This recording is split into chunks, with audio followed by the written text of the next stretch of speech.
Both of my parents came from Taiwan, but were born in China. They immigrated here to come here for graduate school. They were married in New York.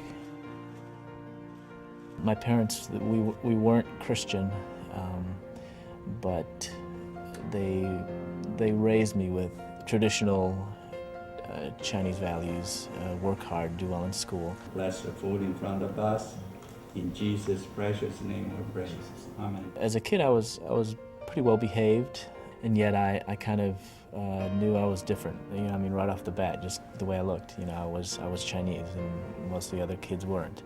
I was smaller than most of the other kids, and never good at sports, and so I never really fit in. Then, at an early age, I was exposed to pornography when I was just 9 years old. That really gave me a distorted view of what sexuality is and what God intended it to be. And it was at that point that I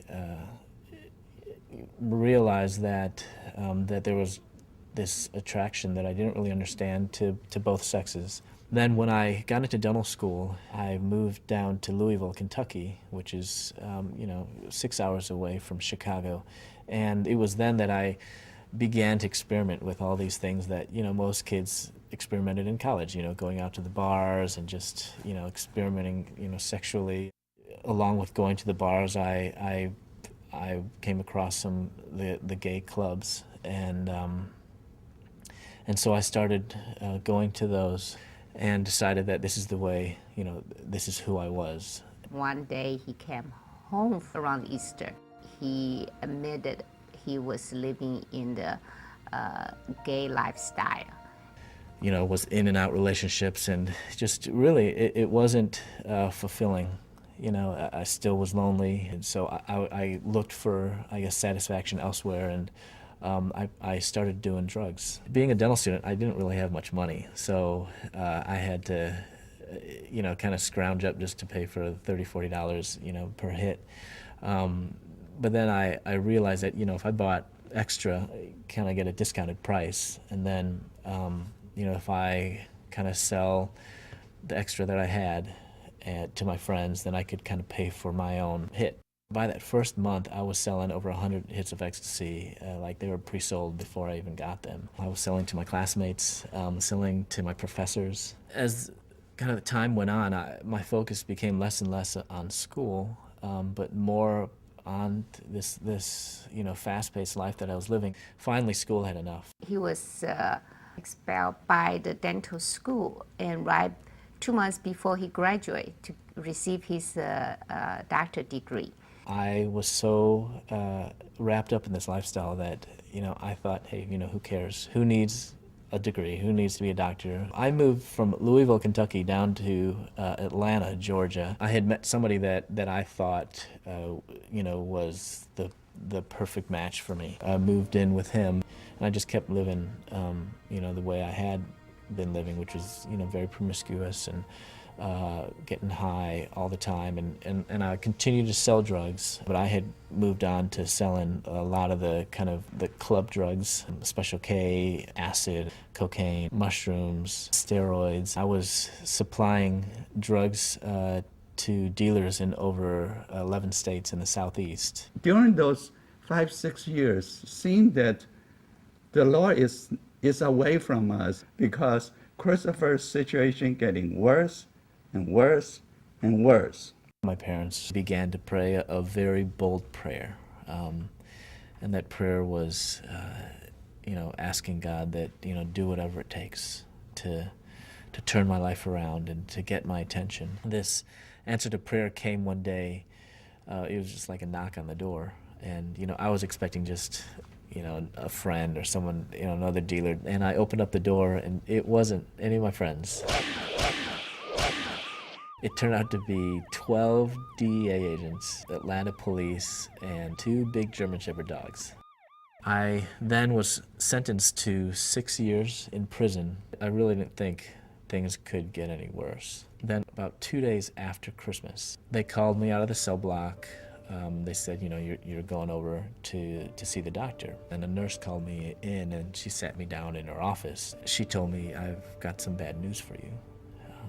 Your blood tests have come back and you're HIV positive. It was definitely the darkest moment of my life.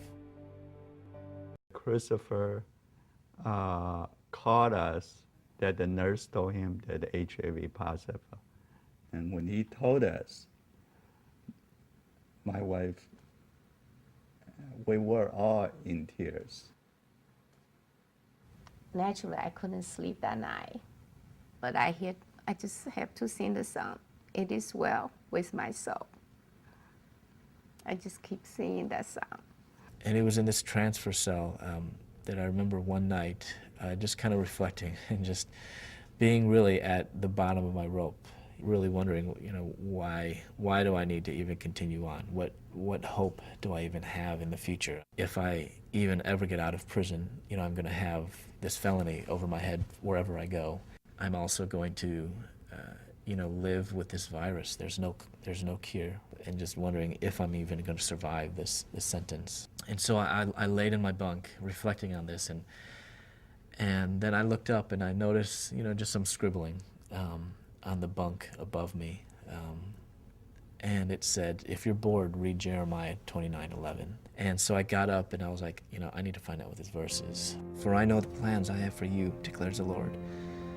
Plans to prosper you and not to harm you. Plans to give you a future and a hope."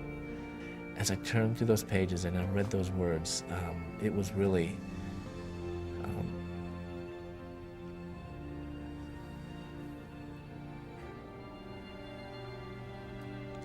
I knew that God was speaking directly to me that moment. Because in my the darkest part of my life, when I really had no more hope, God spoke to me. God was telling me that regardless of what you had done before in the past, regardless of who you were, that I still have a plan for you. And that plan is going to give you a future and a hope. He is the modern day prodigal son.